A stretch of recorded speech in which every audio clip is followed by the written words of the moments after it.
Здравейте! Казвам се Христина Хасъмова и в това видео днес ще си поговорим за жената и за нейното тяло. Темата за тялото на мен ми е много близка и знам, че аз не съм изключение, напротив, аз съм по-скоро част от правилото за отношението и връзката, която ние жените имаме към своите тела. В обществото, което живеем, в културата, в която живеем, е прието, нормализирано и някак си дори приветствано за нормално коментирането на външния вид на една жена. От това колко килограма тежи, до начина по който облича тялото си, до начина по който избира дрехите си, до това дали боядисва или не боядисва косата си, до това дали има плоско коремче или всъщност има или коремчето е по-голямо, дали има целулит или няма целулит, дали, дали веждите са я оправени или веждите не са я оправени, дали е гримирана, не е гримирана, дали се е гримирала адекватно, дали не се е гримирала адекватно, дали има големи или малки гърди, дали е твърде слаба или пък е твърде голяма. Все нещо има в категорията на това какво е позволено и какво не е позволено в съществуването на една жена. Просто поради факта, че тя има тяло. И това, което мен лично ме вбесява, е тази склонност тираме нечие тяло и да придаваме на това, на начинът по който изглежда тялото на една жена, да му придаваме а, морален оттенък. Това е нещо, което виждам и чувам изключително често и което е неподходящо, толкова дълбоко неуважително, както когато ние жените го правим една с друга, така и когато а, толерираме подобно мъжко поведение. Дали ще е в семейството ни, дали ще е на работното ни място, дали ще е в заведението, в което сме отишли, в бара, в който сме отишли, така нататък. А, Нека да ви дам един пример. Размерът на задника на една жена е свързан в, в начинът по който от системата от вярвания, който съществува в културата, размерът на задника на една жена е пряко свързан с нейната стойност и с нейното ам, и с нейния морал. Някак си, някъде във времето, някой е решил, че жена с определен вид тяло е желана и това я превръща в добра стока. Искам да ви кажа, мили жени, защото това видео е най-вече за вас.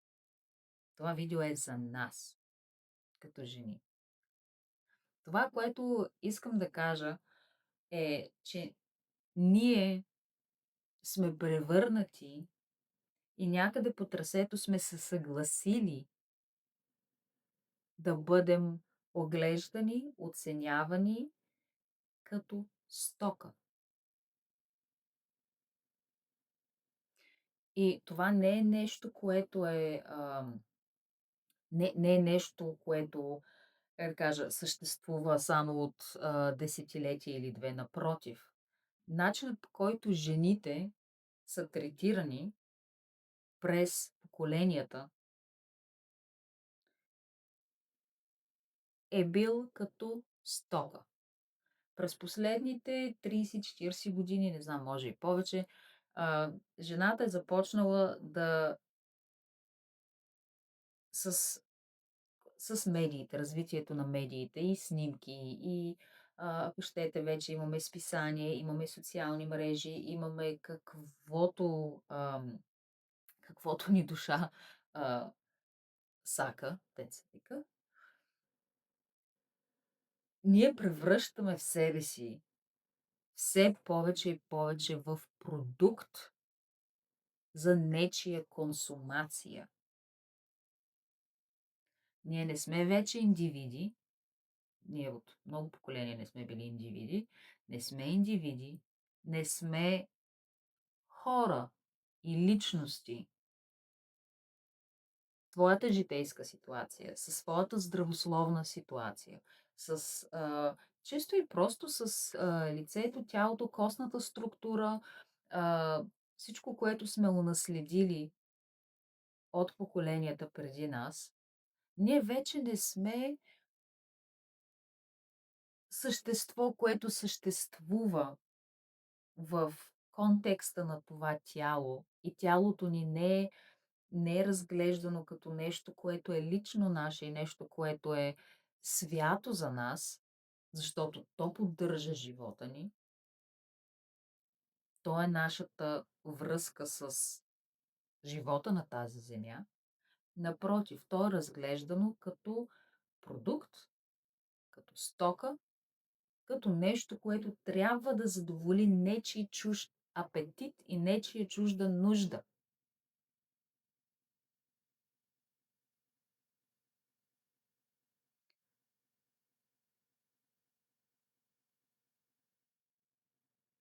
Начина, по който се обличаме, и искам да кажа тук, че не осъждам по никакъв начин начинът, по който една жена решава да изрази себе си и да облича своето тяло. Това, което искам да кажа, е, че има един тънък момент, в който губим връзка с това дали се обличаме за себе си като начин да изразим себе си, или се обличаме според критерии, които някой някъде е поставил за нас и ние искаме да се впишем в тях, защото нашата цел всъщност не е самоизразяване, а нашата цел е, например, да бъдем харесани, да не бъдем отхвърлени, да впечатлим някой с външния си вид, да покажем тонуса на своето тяло и така нататък и така нататък. Тоест, ние поставяме нашата ценност, стойността на това тяло, което ни е дадено от живота и от природата, за да изпитаме, а, за да имаме преживяване на тази земя, ние го използваме като нещо, което трябва да задоволи, пак казвам, нечи чуждо желание. Дали ще бъде а, мъжки поглед. Дали го правим, защото искаме да се чувстваме сексапилни и желани и така нататък. Дали защото ни е страх да бъдем отхвърлени. Дали защото а, не се чувстваме достатъчно не се чувстваме достатъчно в това, което имаме и трябва всъщност да добавим пластове и пластове или да свалим пластове и пластове, за да можем всъщност да скрием своя страх и своята неадекватност в дадена ситуация. За това, че ние всъщност имаме едно тяло и то е тук, за да ни служи. И той е тук, за да ни обича, и ние сме тук, за да обичаме Него и за да можем да си взаимодействаме. Аз се грижа за моето тяло, аз храня здравословно моето тяло или в степента, в която мога и знам как. Защото то е моето средство за придвижване в живота. То е моят портал. То е вратата а, към моите сетива. То е вратата към това, което изпитвам, когато докосна ръката си. Очите ми са моя прозорец към света. Носа ми е моята допирна точка, моят портал с това какви са ароматите, които ме заобикалят. Кожата ми е мястото, където имам имам усещане, или може да имам раздразнение, или може да имам сърбеж, или може да е приятното докосване на любим човек, прегръдката. Това всичко са неща, които хранят моята душа, които хранят моето същество, които хранят моето тяло.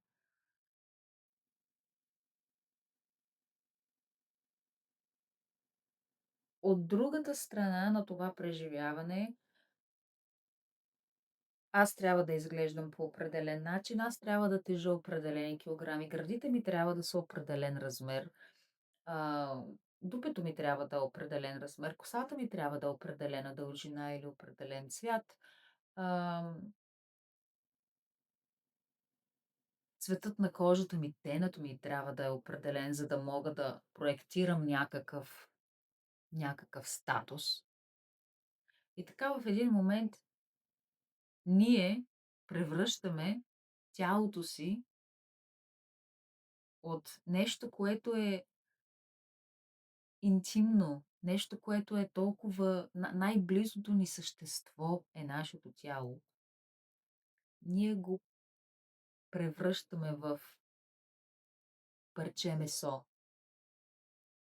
на витрината, за да може всеки, който мине, да му даде някаква оценка. Да, о, искам, не искам, а, искам да, искам да бъда с теб, искам да не бъда с теб, ти изглеждаш ужасно, задникът ти е много голям, тая с много малки цици, виж пък тая не си боядисва косата, виж как се е изоставила, виж как се е отпуснала, а, тя има целулит, тя няма целулит и така нататък, което е толкова усъкътяващо, което е толкова усъкътяващо за нашата душа, което е толкова усъкътяващо за начинът, по който сме дошли да бъдем на тази земя. И това го казвам от позицията на човек, който е минал през ред хранителни разстройства. Казвам го от позицията на човек, на жена, която е била анорексичка. Аз буквално гладувах до кокъл. Гладувах до кокъл, за да мога да пасна в определен размер дрехи, за да мога да напасна в определено виждане, което дори не беше мое виждане, но да напасна в определено виждане за това какво всъщност иска някой друг от мен, какво някой друг иска от мен за начина, по който аз да изглеждам и защо го правя, защо се напасвам в нечия чужда система. Съответно, това не бяха неща, които знаех тогава. Това, което знаех и това, което правех, беше, че аз трябва да изглеждам по точно определен начин, за да мога да се чувствам желана, за да мога да привлека положително внимание, за да мога да не бъда отхвърляна, за да мога да бъда приета.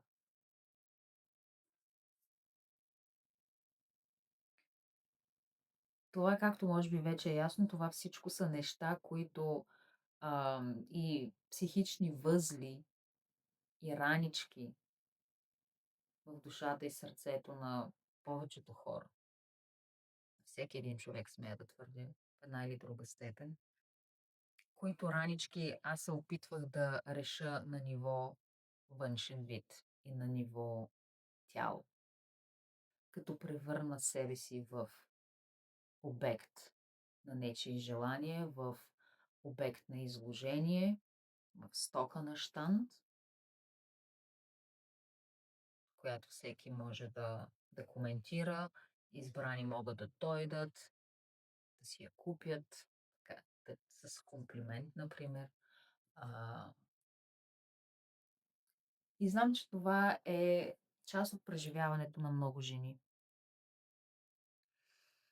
Целта на тези видеа е всъщност да изразя и да споделя това, с което аз съм се сблъскала през годините, това, което аз съм научила през годините. За своята ценност, за своята стойност, за стойността на моето тяло, за това, че то е нещо, което е лично и само мое и не принадлежи на никой друг. И ще бъда откровенна, все още ме боли, че това е начинът, по който аз съм избрала да се отнасям с тялото си. И ме боли и съм свидетел на това отношение не само като интернализирано отношение към самия себе си, жената сама към себе си, но и отношението на културата около нея. Защото нека ви кажа нещо направо. Светът е място, което мрази жените. Там, където има култура на патриархат, на система на потискане, това е култура, която мрази жените. Причините за това ще говорим в следващи видеа, но това, тази омраза към женското тяло, ние жените мразим собственото си тяло. Нека да ви кажа нещо. Годините, през които съм била на диета, годините, през които съм насилвала тялото си да изглежда по определен начин, да бъде в определен размер, годините, в които съм боядисвала косата си в някакви цветове, за да прикрия белите коси. Това не са били години, в които аз съм действала от място на любов и почет и респект и уважение към себе си и към тялото си. Нека това бъде ясно. Културата на диетите като начин да напаснем себе си, не продиктувана от желанието да бъдем здрави, а от това да изглеждаме по определен начин за външен поглед, това не идва от място на любов, това не идва от място на уважение, това не идва от място на респект и реверанс към нашето същество и към нашето преживяване. Той по-скоро идва от място на страх и от място на омраза към женското тяло, към начините, по които женското тяло съществува, към размерите на женското тяло. Това не е култура на любов. Това не е култура на доброта със себе си и с другите. Това е култура на омраза. И споделям това, за да ви поканя да се замислите, за да ви поканя да рефлектирате върху факта, върху това дали връзката ви с вашето тяло идва от място на любов, обич и почет, или идва от място на дълбоко неприемане, страх и нехаресване на вашето тяло и начините, по които то съществува.